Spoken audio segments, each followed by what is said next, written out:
নমস্কার, আমি আচার্য বনানী শাস্ত্রী বলছি। আজ আমি আপনাদের সঙ্গে যে সমস্ত জাতক জাতিকারা অর্থনৈতিক সমস্যায় ভুগছেন তাদের জন্য একটি উপায় আপনাদের সঙ্গে শেয়ার করব। অনেক জাতক জাতিকারা আছেন যারা এতটাই অর্থনৈতিক সমস্যায় ভুগছেন যার ফলে আপনাদের প্রচুর ঋণ হয়ে যাচ্ছে এবং ঋণটা কিভাবে শোধ করবেন বুঝে উঠতে পারছেন না। আর দেখবেন যে জাতক জাতিকারা অর্থনৈতিক সমস্যায় ভোগে তাদের ম্যাক্সিমামেরই শুক্র গ্রহ দুর্বল থাকে। আর এই শুক্র গ্রহ যাদের দুর্বল তারাই অর্থনৈতিক সমস্যায় বেশি ভোগেন। আর যাদের শুক্র গ্রহ স্ট্রং আছে তারা কিন্তু ততটা অর্থনৈতিক সমস্যায় ভোগেন না। আর সে যদি শুক্রবার দিনকে আপনারা শুদ্ধ বস্ত্রে স্নান করে ভক্তি সহকারে মায়ের সামনে বসে ২টি মন্ত্র জপ করেন তাহলে পরে কিন্তু আপনাদের আস্তে আস্তে এই অর্থনৈতিক সমস্যা দূর হয়ে যাবে।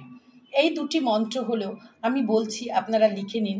১ নম্বর হলো ওং মহালক্ষ্মী বিদ্মহে মহাশ্রিয়ে ধীমহি তন্ন শ্রী প্রচোদয়াৎ।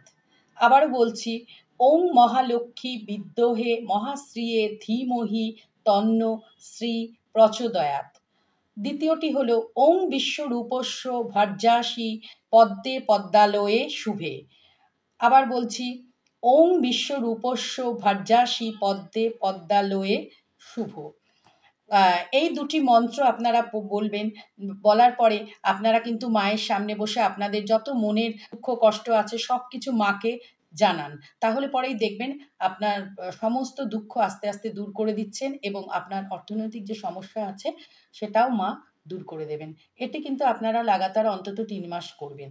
দেখবেন আস্তে আস্তে আপনাদের অর্থনৈতিক সমস্যা আগের তুলনায় অনেক কেটে গেছে এবং আপনারা শুভ ফল লাভ করছেন। তবে অবশ্যই কিন্তু সন্ধেবেলায় যখন ওই মন্ত্রটা জপ করবেন তখন কিন্তু হাতে আপনারা একটা এলাচ এবং লবঙ্গ নিতে ভুলবেন না। এবং এই এলাচ আর লবঙ্গটা কিন্তু আস্ত হবে এবং ওই লবঙ্গ সব ফুল যেন থাকে, যেন নষ্ট না হয়ে যায়, পচে গেছে, ভাঙা এরকম যেন না হয়।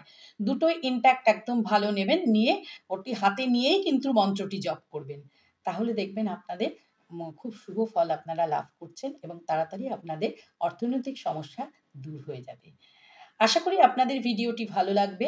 যদি ভালো লেগে থাকে তাহলে পরে কিন্তু আপনারা সাবস্ক্রাইব করতে, কমেন্টস করতে, লাইক করতে ভুলবেন না। নমস্কার, আজ আসি, আবার নেক্সট ভিডিওতে আপনাদের সঙ্গে দেখা হবে।